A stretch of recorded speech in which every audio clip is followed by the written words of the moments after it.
Hello everyone.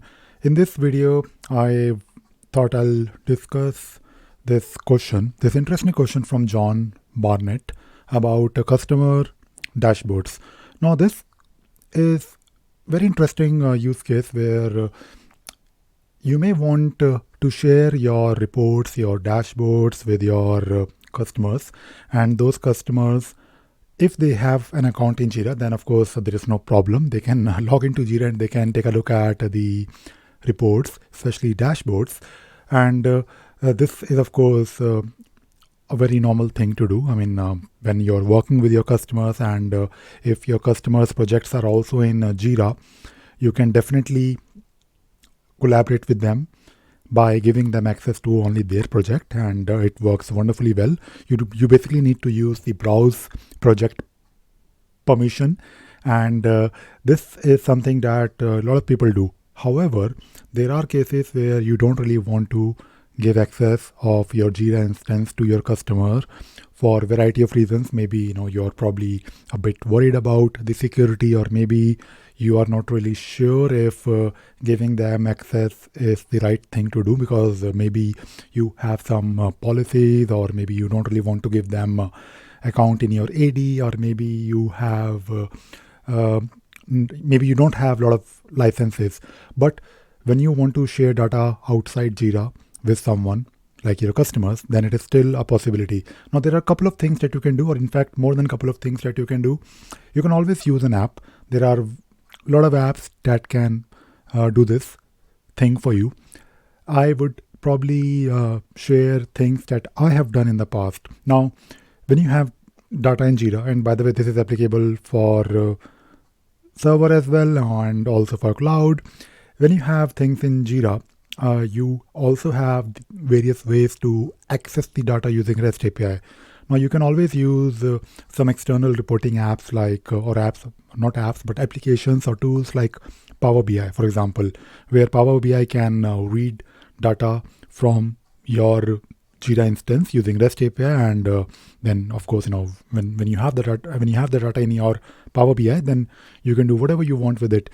And apart from using Power BI, if you're on server, then you can always write your own script to dump data to maybe a CSV file where it can be picked up by maybe an Excel sheet, or maybe you can also use better Excel PDF that can actually generate Excel sheets, and you can actually email that Excel sheet to someone, maybe using a script runner.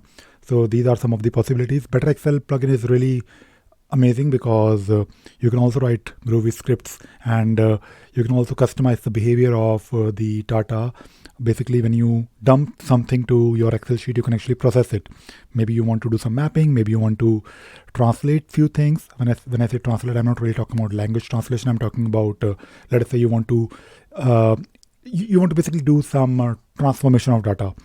And you can also use EasyBI, which I discussed in one of my video on how to do this sending email thing using EasyBI. So you can also take a look at EasyBI. And one thing that I thought I'll also share is that you can also do something like this using Confluence, because in Confluence you can generate reports based on Jira. And good thing about Confluence is that Confluence has this really nice feature of exporting your page to a PDF file. So maybe do your reporting in Confluence, then of course your standard Jira gadgets, but if you have to send it to someone, then generate a PDF file and send it to maybe your customers. It may not be the most perfect solution, but you do have a lot of ways to basically extract data from Jira, do some reporting on it, and send it somewhere. And don't forget that in Jira, we always have this REST API. So always try to do something using REST API. Maybe you can pull data from Jira in, let us say, an Excel macro, for example, so that you can report on it. I have done this in the past, and I will probably, if I get time, I'll probably show you how to do it as well. It is not really complicated thing to do.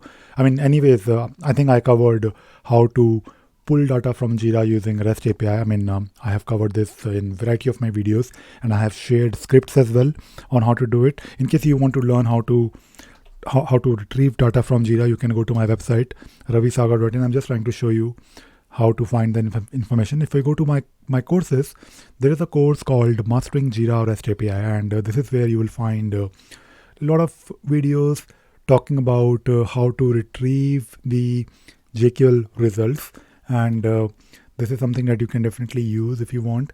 And you can also dump it to a CSV file. And if you're on my website, and if you're looking at some of these videos, then you can always also take a look at the scripts wherever I have shared scripts with the video as well. So do take a look at the REST API video course, where I have many examples of doing these simple things using your own programming language. Most of my examples are either using shell scripts or maybe using Talend API Tester. Talend API Tester is amazing because, or you can use Postman to test how it works. But the idea here is that you can retrieve data from Jira using this API method, and then you can dump it wherever you want and also share it with your external users. And that is all I wanted to talk about in this video. I hope you enjoyed watching this video and you learned something new today. Thank you very much.